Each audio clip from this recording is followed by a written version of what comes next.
In any school that exists in America, there's problems. There's harassment that goes on. Students feel victimized. There's problems that happen. First question I ask is, have you ever been bullied?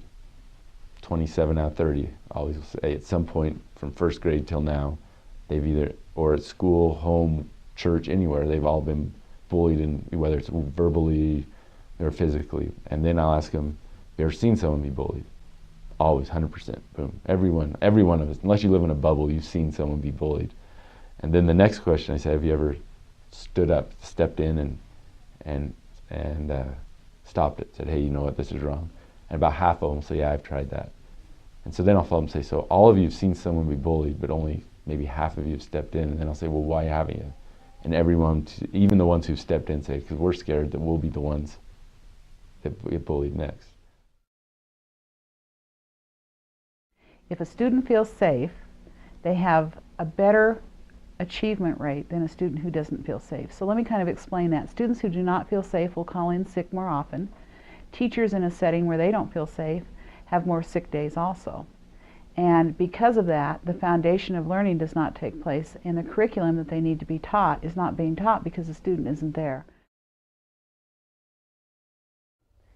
SchoolTipline provides anonymous two-way communication, both through web and text messaging. This system allows parents and students to connect with school administration or approved staff when it really matters most on things like drugs, bullying, harassment, violence, or even depression. Now we're helping to make schools safer by breaking the code of silence. SchoolTipline acts as a trusted third party between students and schools. Let's say a student knows that some other kids are dealing drugs on campus.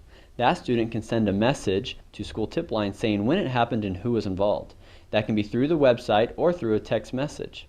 The SchoolTipline system then immediately passes that information through to the school administrator, to their cell phone, or to their email address. This empowers the school to investigate and keep the campus drug-free. If the school needs more information, they can send a follow-up reply through the SchoolTipline system, keeping the student completely anonymous. First of all, a student has to be assured that they're safe. If you feel safe, you'll report or you'll tell. But if you don't feel safe, you're not going to tell.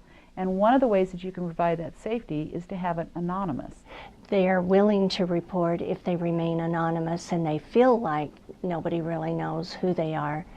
But they are willing to report and keep their schools safe because they want to be in a safe environment.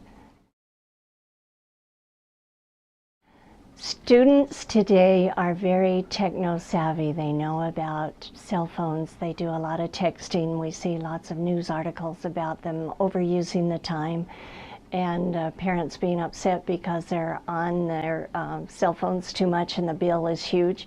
We found that students report a lot more of their private information through technology than they would if they talked to somebody.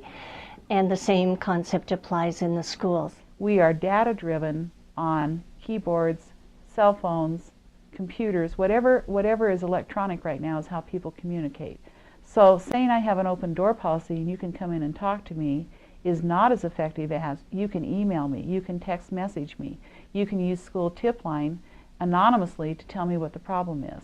Or being able to go and put a tool, sometimes just having that tool in the kid's hand will deter, it's kind of the old, do you put the ambulance at the bottom of the hill or the fence at the top?